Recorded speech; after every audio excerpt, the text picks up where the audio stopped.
মাননীয় শ্রী তুষার ঘোষ আজকে single agenda নিয়ে একটি মাত্র বিষয় নিয়ে আপনাদের সামনে এসেছে এবং বিষয়টি দেশের সুরক্ষার জন্য, ভারতবর্ষের আন্তরিক সুরক্ষার জন্য, ভারতবর্ষের সার্বভৌমত্বের জন্য অত্যন্ত গুরুত্বপূর্ণ বলে আমার মনে হয়। ভারতীয় জনতা পার্টি 1980 সালে প্রতিষ্ঠা হওয়ার পর থেকে আমরা আমাদের নেতৃত্ব, যখন আমাদের দুজন সাংসদ ছিলেন সেই সময় থেকেও আমরা বলে এসেছিলাম যে কাশ্মীর থেকে 370 ধারা এবং 35A এই দুটি বাতিল হওয়া প্রয়োজন, আমাদের সংবিধানে সংশোধন প্রয়োজন। বহু বছরের লড়াই সংগ্রামের পর মাননীয় মোদীজির নেতৃত্বে আমরা 370 ধারা বাতিল এবং 35A বাতিল করার মতো ঐতিহাসিক সিদ্ধান্তে উপনীত হই। গোটা দেশের মানুষ অ্যাক্রস দ্য পার্টি লাইন তাকে সমর্থন করেন এবং মানুষ সাধুবাদ জানায়।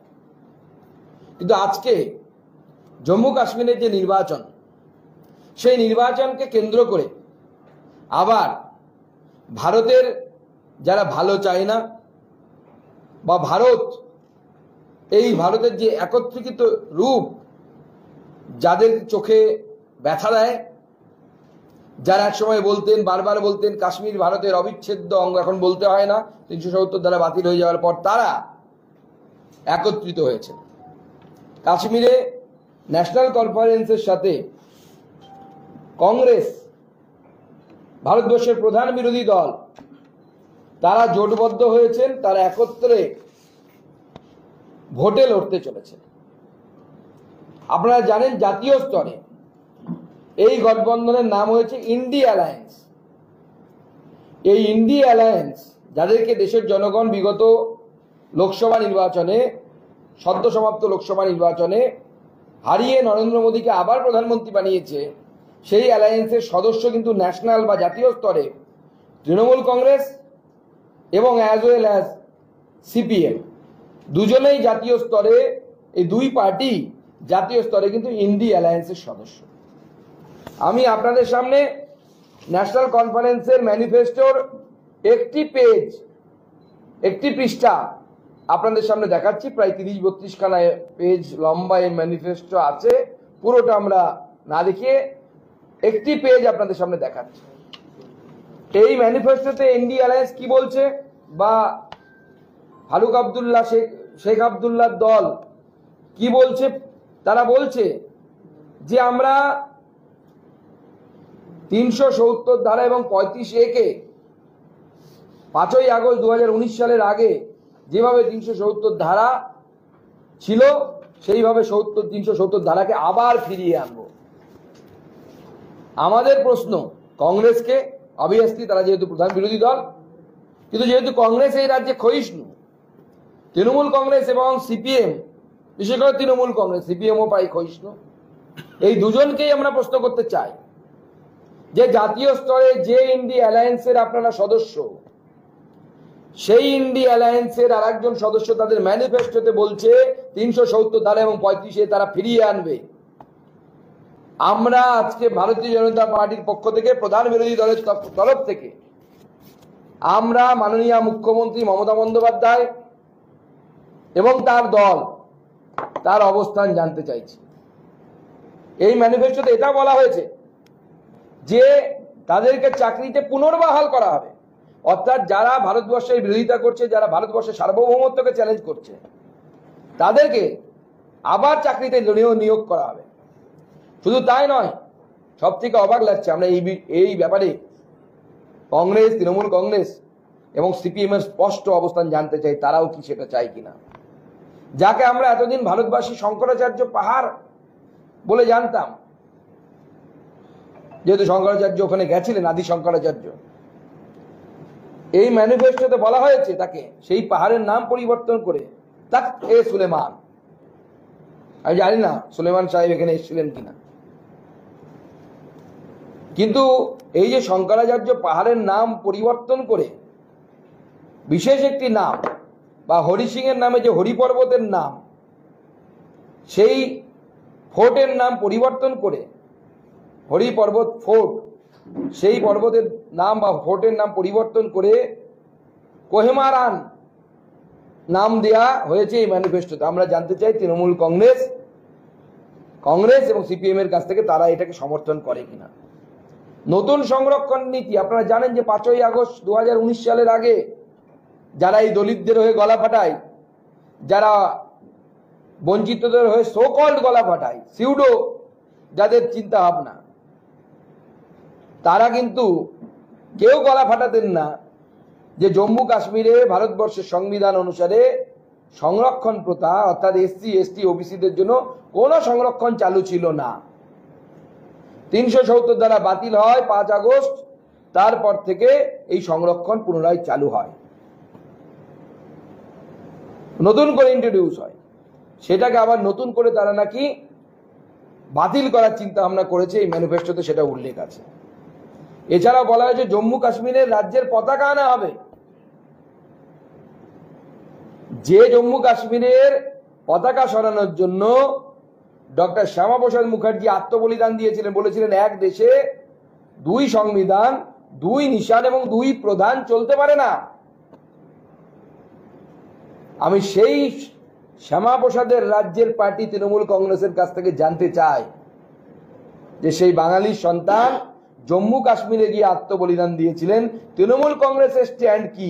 তারা কি মনে করে জম্মু কাশ্মীরে সেপারেট পতাকা আসা উচিত, আবার 2 বিধান চলে আসা উচিত, আবার 2 নিশান চলে আসা উচিত? তাদের অবস্থান তারা ক্লিয়ার করুক।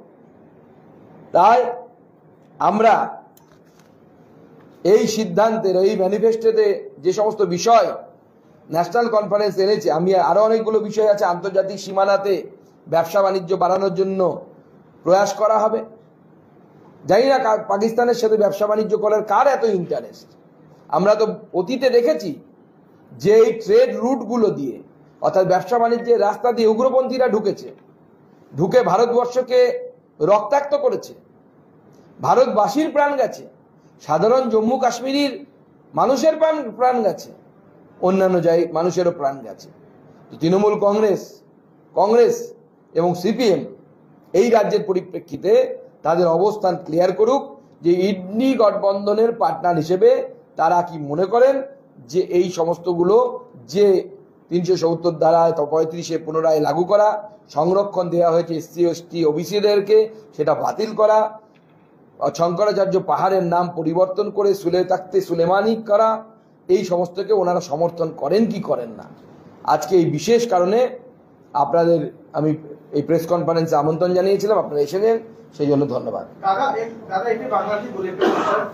যেভাবে আপনারা দেখছেন জম্মু কাশ্মীরে এবার নির্বাচন হচ্ছে, এবার যে শান্তি ওইখানে ফিরে এসছে, বা যেভাবে আগে ওইখানে বলা হতো স্টোর পেট্রিং করা হচ্ছে বা বিজনেস, বা এইবার যে প্রজেক্ট, কিভাবে দেখছেন, কিভাবে, কেন এর পিছনে কি ইন্টারন্যাশনাল কোনো একটা এজেন্ডা আছে কি? আরো এই ধরনের এই যে গতিবিধি 370, 35A এই বিষয়গুলোকে তুলে আনার জন্য ইন্ডিয়া করার চেষ্টা করছে?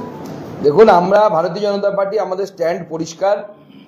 আমরা মনে করি যে 370 ধারা 35-এ একবার বাতিল করা হয়েছে ভারতবর্ষের সংবিধান থেকে, আবার তাকে যদি পুনরায় ফিরিয়ে আনার চেষ্টা করা হয়, গোটা ভারতবর্ষ বাধা দেবে এবং চিৎকার করবে। এবং অবশ্যই কাশ্মীর নিয়ে তো পাকিস্তান সহ বেশ কিছু রাষ্ট্রের ইন্টারফারেন্স হয়, সেটা অস্বীকার করার জায়গা নেই।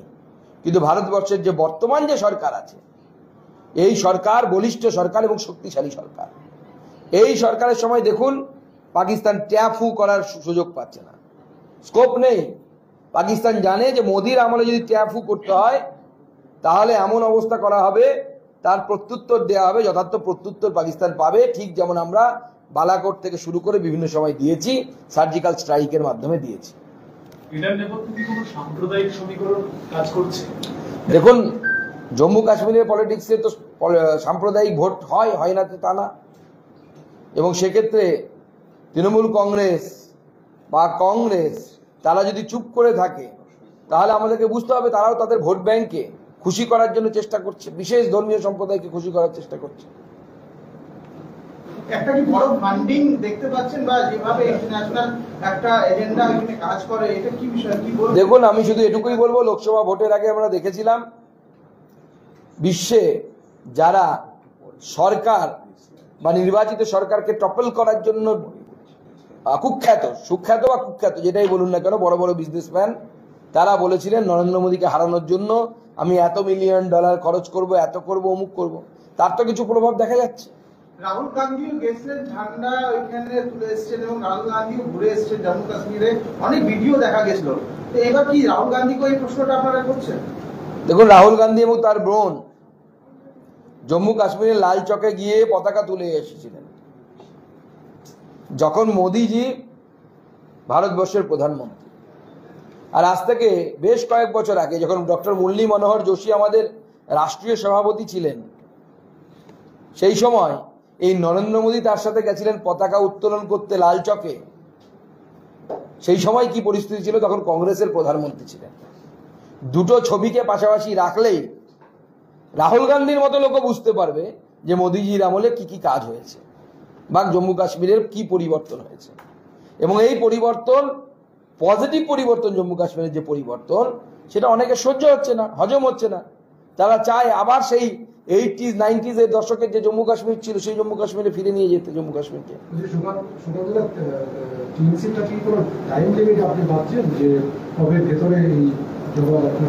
টাইম লিমিট বেঁধে লাভ নেই। টিএমসির কানে অনেক নোংরা জমে আছে, আগে ওই অবধি পৌঁছক কাজ, আমাদের আহ্বান পৌঁছক, আগে সময় লাগবে। টাইম দিলেও কানে অবধি পৌঁছবে না, তো শুনতে পায় না জনগণের কথা, দেশের কথা, এগুলো টিএমসির কানে ঢোকে না, বাউন্স করে ফিরে আসে বুমেরাঙের মতো। ঘোষণা নিয়ে আপনারা কি আইনের দ্বারস্থ হবেন? এই যে ঘোষণা, যেটাকে আপনারা বলছেন যে আমরা মানুষের দরবারে যাব, মানুষের বিচারের কাছে যাব, মানুষ বিচার করবে, ভারতবর্ষের মানুষ বিচার করবে যে বিজেপি ঠিক জায়গায় আছে নাকি আমাদের যারা বিরোধী তৃণমূল কংগ্রেস সিপিএম এরা ঠিক জায়গায় আছে। এটি সুপ্রিম কোর্টকে চ্যালেঞ্জ করা হচ্ছে না, সুপ্রিম কোর্টের রায়কে চ্যালেঞ্জ করা হচ্ছে না। দেখুন, রায় তো সুপ্রিম কোর্টের থেকে দেওয়া হয়েছিল। যখন 370 দ্বারা বাতিল হয়েছিল তখন আমরা লোকসভায় উপস্থিত এবং লোকসভার বাইরে উপস্থিত বেশ কিছু লার্নেড অ্যাডভোকেটের কাছ থেকে আমরা শুনেছিলাম যে এটা সুপ্রিম কোর্টে গেলে পরে, এই বিষয়টি সুপ্রিম কোর্টে গেলে পরে সুপ্রিম কোর্ট এটাকে নাকি স্ট্রাইক ডাউন করে দেবে।